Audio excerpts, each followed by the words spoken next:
of networks and network biases can help our network out. Teja, maybe you can repeat the last line again because we've just joined back into the new session. Yeah. Okay. Am I audible now? Yeah. Yeah. Okay, perfect. So yeah, basically what I want to start the conversation across is around the idea of how biases are possible in a network, and how we can eliminate them and actually leverage on top of these biases, which can help drive the network out. So this is something that I'm very much interested in, and anyone who wants to shed light or have a conversation across it, we are always welcome. Yeah, that's it. Yeah. So this half an hour session is about general discussion, where we can take the questions from audience, or anything, basically, the half an hour is reserved for a general discussion on how we are going to execute further. What is this whole thing about, or any discussion among us, or any of you who if you want to discuss any particular topic or ask any questions, we can take that. So Teja, whatever you're talking about, you can continue. From there, we can build context and have a generic conversation about Mande chain, about proof of credibility, about the algorithm we are using, and stuff like that.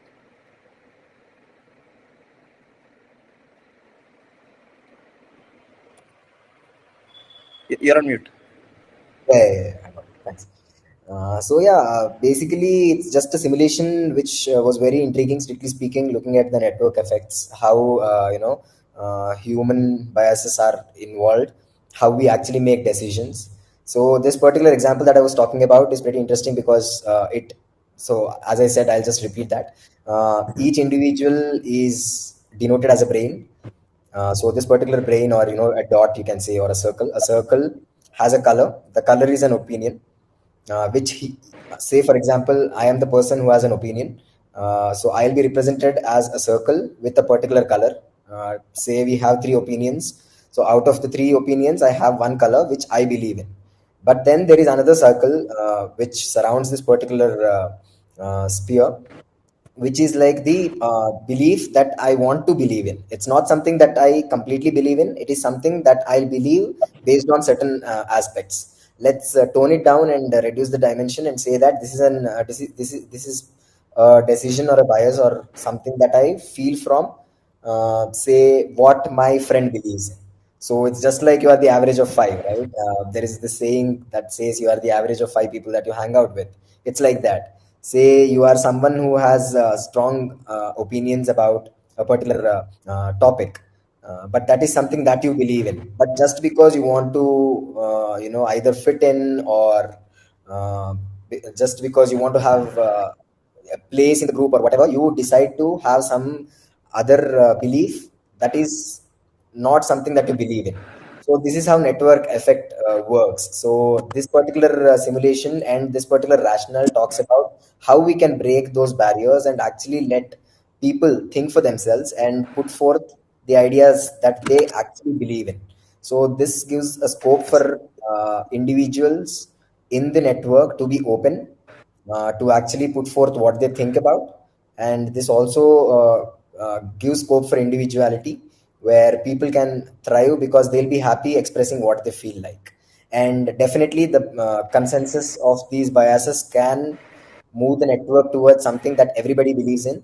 And what I feel is that taking into account all these individual choices and experiences, if we can drive the network in such a way that these biases can bring about a change, which is good. So that's what I want to put forth. I'll probably share the video or the slides that I've set for this. Sadly, I don't have it right now.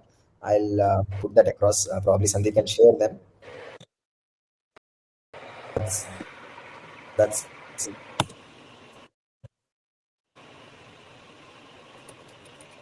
that's what I wanted to initiate. Right. Over to Sandeep, I guess.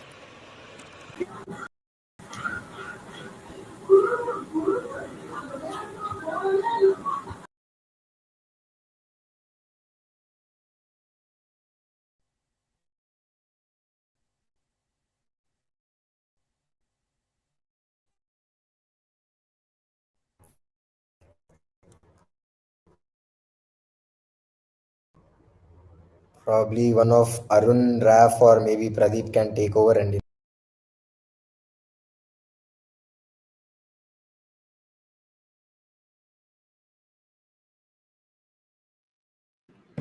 Sorry, could you repeat? Hello.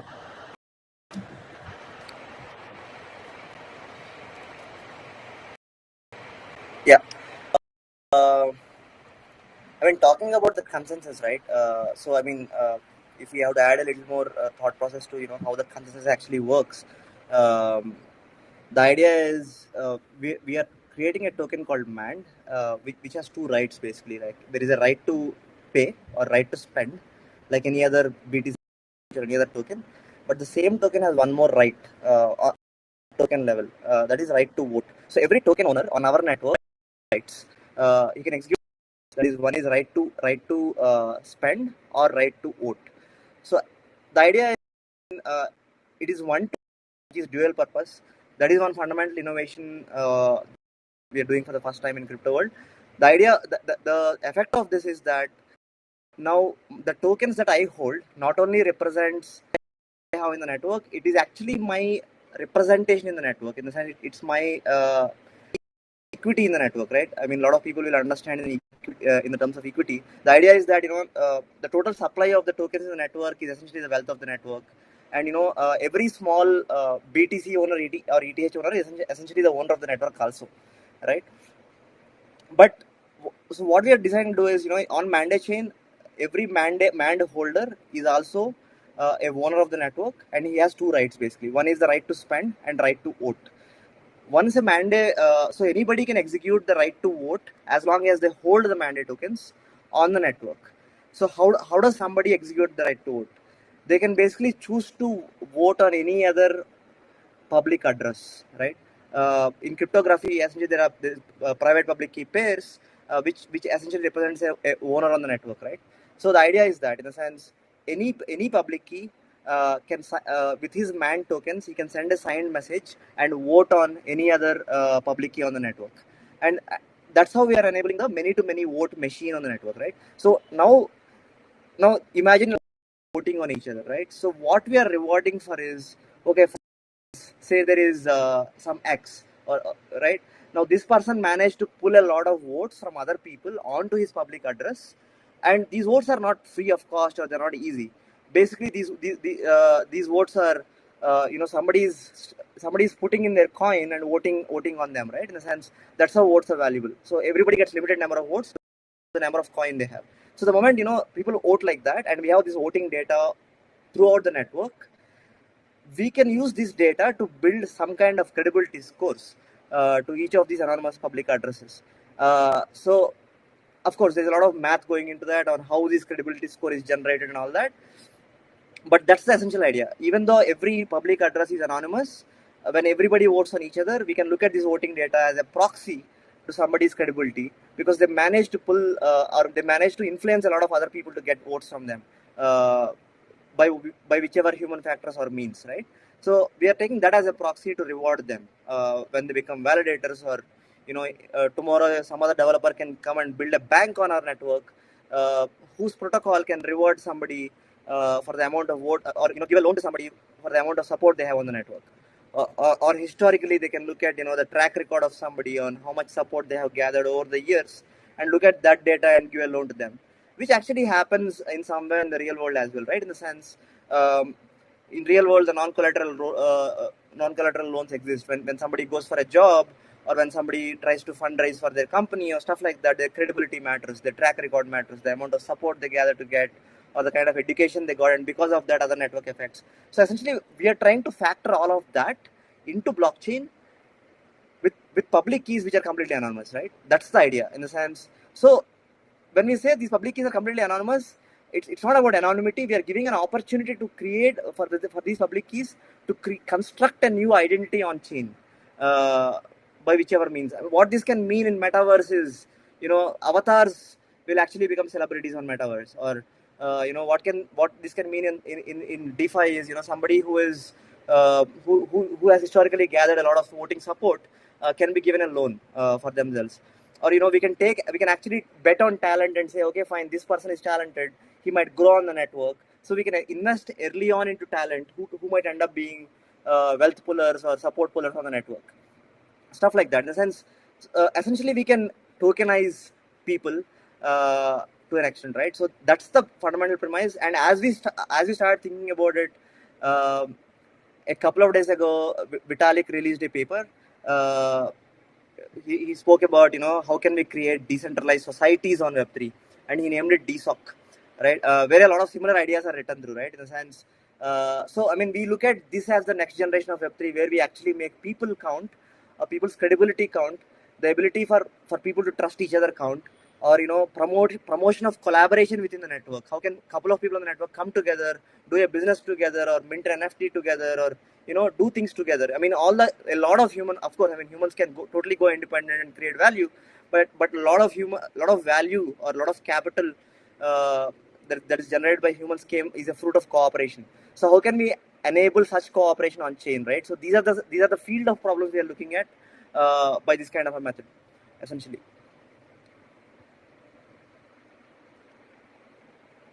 Yeah.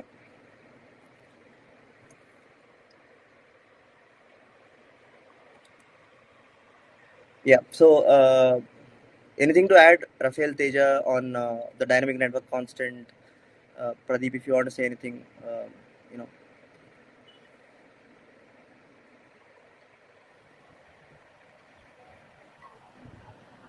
Yeah. So this concept looks interesting. Uh, there's a lot of uh, existing centralized kind of networks that have credibility built into them, like Amazon reviews or Yelp reviews. There have been even some meta measures of credibility, and like for example, for Airbnb, when they vet hosts and guests, you don't want a criminal coming to your staying in your house, or you don't want to stay in a criminal's house, or whatever, right? So there are those kinds of things that the applications of credibility or trustworthiness of people that are very useful for various different activities, right? And having so there's an interesting twist here where what is called decentralized versus what is called centralized is interesting, where the current centralized way of doing it, every company, every commerce provider has their own measure of credibility, but each one has to build it by themselves from the beginning, right? Like if a new startup now starts, some Airbnb clone or whatever, they have to start building that credibility themselves from the beginning. Whereas it would be better if there is a more usable, common, like more openly usable measure of trustworthiness and credibility. Like for example, before the open source revolution with the software, every company had like built closed source software, proprietary software, and every company has to build almost from the ground up or buy other people's software to do that. But buying is not as flexible as being able to take an open source software and change it slightly for your purposes. So this proof of credibility blockchain can, like Mande chain, can probably help with those kinds of applications as well, where it's like a baseline open source way of knowing how trustworthy a particular identity is, an avatar or whatever, and then others can build on top of it, use it, rather than having to build everything from scratch themselves. Yeah. Thank you, Pradeep. Definitely, I think the rating problem on the Web2 world can be addressed on a blockchain with real stakes, right? In the sense, on Zomato or Swiggy or Help reviews, people just go and spam up all their ratings, and then they bloat up a restaurant or stuff like that.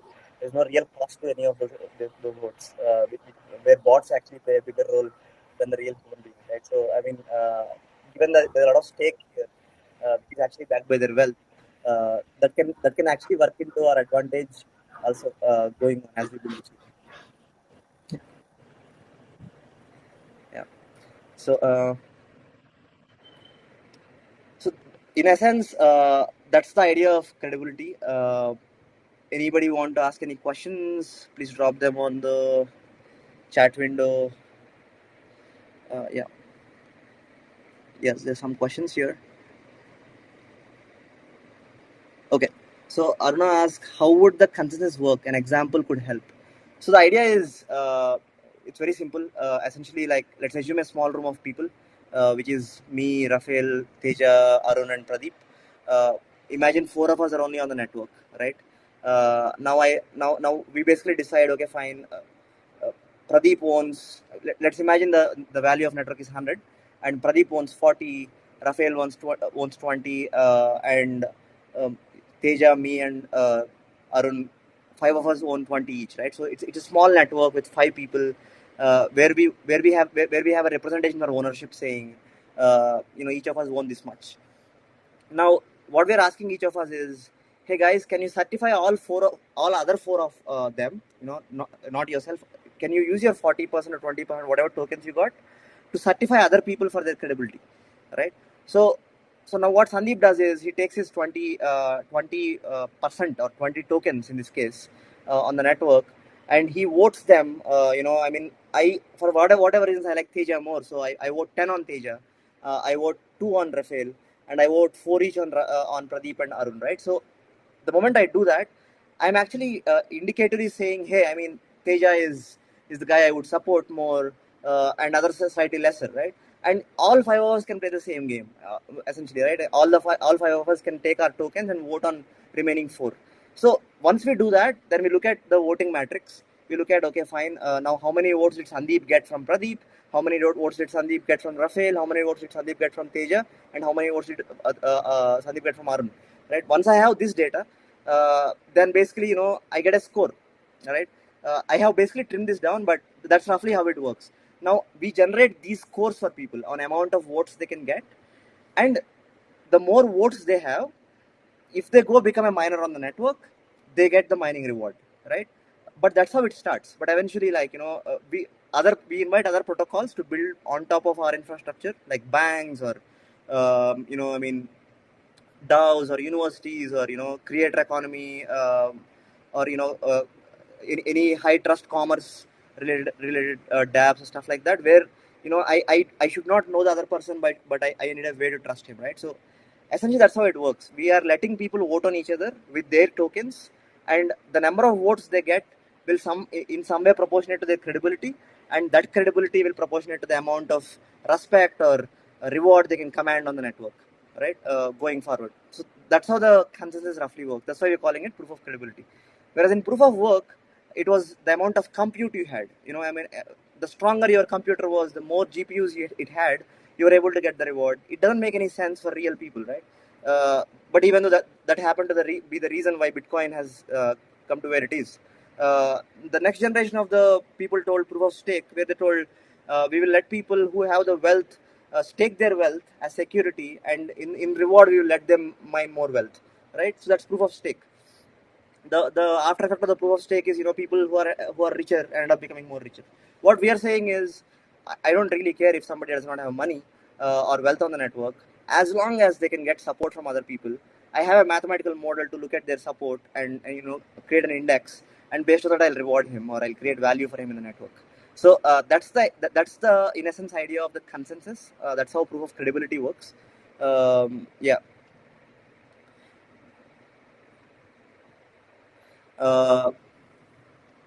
Yes. So second question by Saga. Just thinking, can the application be used for general elections in state or country using credibility of the candidates? Yeah, the idea is to actually build DAOs, right? In the sense, we are all talking about decentralized autonomous organizations, right? These DAOs can represent countries, or they can represent a simple, small, say, a non-profit fund for Africa, right? I mean, how are these funds deployed? Who does these funds go through, right? How do we address problems like that? So any kind of governance, with all the voting data that our network would generate, all the credibility our network would build for each candidate on the network, that can be leveraged for any of these people to come and build on top of our network. That's the idea. So I mean, yes, thinking very tangentially, 200 years from now, maybe there is a chance of building a country on the network itself, right? I mean, there is a country coming in, they have their own way or policy about how they want to build the country or constitution, they can come with their constitution, use our chain, use our voting many-to-many voting machine, and build their country. Yes, they can do that. Yeah, I mean, we see that as a little faraway application, but we see that happening too. Saiba, thanks for the beautiful question. What about cold start problem of the network? What about the first mover advantage of gathering more power as opposed to someone else coming to the network later? Yes. So the cold start problem is, how does people even start voting? How do we trigger that behavior, right? So we are starting as a very simple mechanism where we are saying we will just first start this with our validator network. Validators are basically the keepers of the blockchain. They run the blockchain on their computers, and they ensure uptime, and they make sure it is decentralized and it is secure, and etc. etc. So we are implementing proof of credibility for them first. We are expecting about 100 to 200 validators who can be on our network, who can run our chain. Proof of credibility first applies to them, and when it applies to them, they will start voting on each other. We see that as a triggering behavior for other applications to come on board and stuff like that. Of course, after a point, after we establish the chain on an infrastructure level, then it goes to the kind of applications we would invite. Like it can be DAOs, or it can be dApps, or it can be anonymous commerce like Rafael told, or anonymous communication applications like Rafael told, and stuff like that, or humanitarian aid DAOs. Like how, for example, I mean, when a lot of people donated Ethereum to a lot of Ethereum wallets in Ukraine, and a lot of them turned out to be scams, basically, in the sense, I mean, somebody putting up saying, hey, help Ukraine, and they raised Ethereum, but they don't know if these wallets are legit or not. Like, how do you really solve that problem?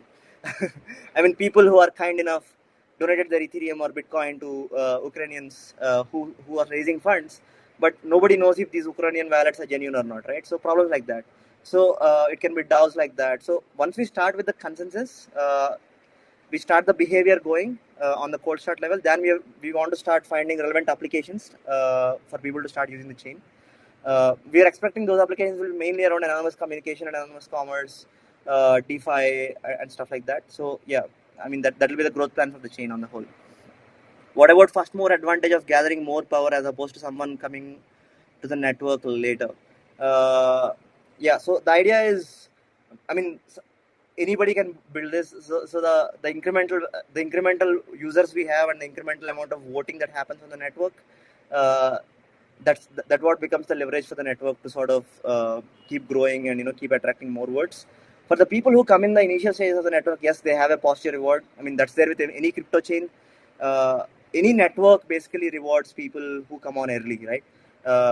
That's the principle behind growing any network. I would argue that that the same is the case with countries or any form of human network, for example, right? So even on Mande chain, we have a reward. I mean, Mande chain rewards people who come on early and use the network and vote on the network and stuff like that, with more proof of credibility tokens or validators who come onto the network and stuff like that. So that reward exists on Mande chain as well. So there is a first mover advantage within Mande chain, and there is a first mover advantage for Mande chain. The more votes we get, the more number of users adopt it. The network effects in principle will actually drive the platform to grow even more before some other chain launches the same algorithm or same way of doing things. That's the idea. Speaking on the process of Ravo-Shift asks, speaking on the process of voting for credibility, how is voting wallet address verified as a unique individual rather than just another wallet of the same person, keeping in the mind anonymity that we want to maintain? So the idea is, identity is of course spread out. Everybody has 3-4 private addresses, public keys, and in Cosmos ecosystem the mnemonic is different, in Ethereum it is different, and stuff like that. We understand that, but the incentive here is, if you come into Mande chain with one public key and private key pair, and if you start attracting a lot of support on that particular public key private key pair from other people, that puts you at a better advantage than defocusing yourself using 10 different wallets and trying to grow credibility on all of them, right? You put all your efforts into one wallet address, grow it, work on it. That's the idea, right? So people can do, people can write bots to deploy hundreds of public and private key pairs on the network, but the idea is those public and private key pairs will only become valuable either if they get the credibility they get the votes from other people, or they buy into the network by spending real money. Both cases are not scalable for real users, right? So that's the advantage against that. Palitas, how does someone anonymous campaign for votes or broadcast their actions that seek voters on the network, or does that happen offline? Yeah, the root question here is the idea of identity, right? The assumption is, even though these people are anonymous, whether it is in the real world or in some other metaverse or on a Discord channel somewhere, or any group, these people will start constructing identities, right? I mean, it's a fact that people can construct identities, in the sense people can go to one metaverse and get into an avatar and still remain anonymous while gathering influence by spreading their ideas over there. Stuff like that. In the sense, the whole, I mean, look at the influence Satoshi Nakamoto generated, for that matter, completely remaining anonymous, right?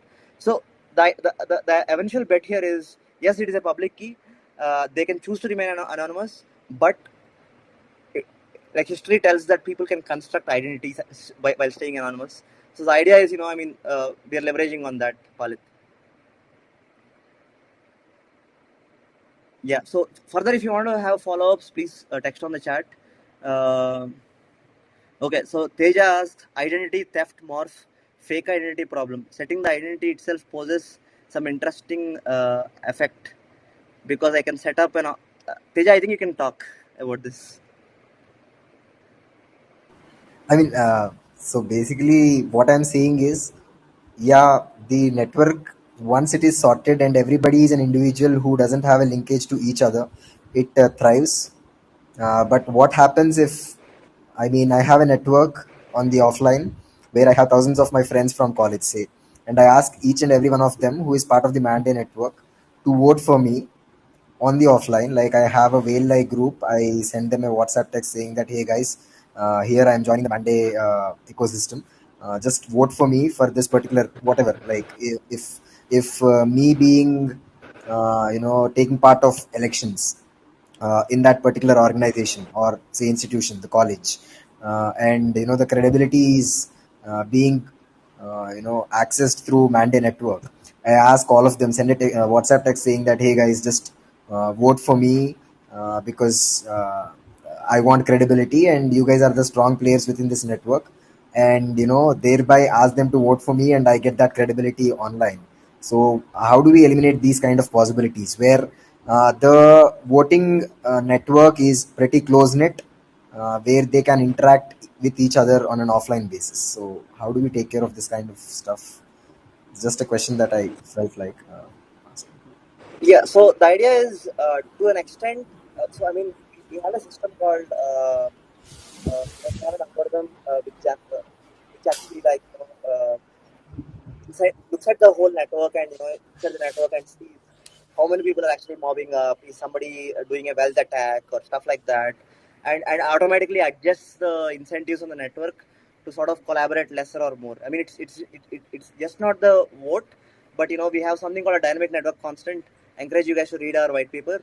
So what dynamic network constant does is, I mean, if somebody is just grouping up or launching bots, or coming into the network with a lot of wealth and attacking the network with wealth, by default we deviate towards a proof of stake kind of an algorithm, where where we don't really incentivize the votes. But if the behavior is sane, people are cooperating, people are supporting each other or stuff like that, if that's the pattern we find on the network, we sort of deviate towards incentivizing credibility and stuff like that. So this is the central innovation or the idea of our network. We came up with this concept called dynamic network constant, which looks at the voting patterns on a continuous basis for every block and comes up with a constant which will actually sort of secure the network dynamically with time. So that's how we sort of solve the grouping or mob formation or spam botting problem. Otherwise, the idea of identity theft, right? The idea here is, even though somebody remains anonymous, if they put in the hard work or they have the pull to get a lot of voting or votes on the network, if they can construct identity, we reward that. We still reward that. So there is no identity theft problem here. Yeah, there's a lot of mob formation problem, which we are eliminating using the dynamic network constant phenomena. Teja. Okay, Yes. guys. So this session is ending in another 15 seconds. Just letting you guys know. Yeah, Teja, go ahead. No, yeah. So basically, like, I saw the white paper, I looked at the dynamic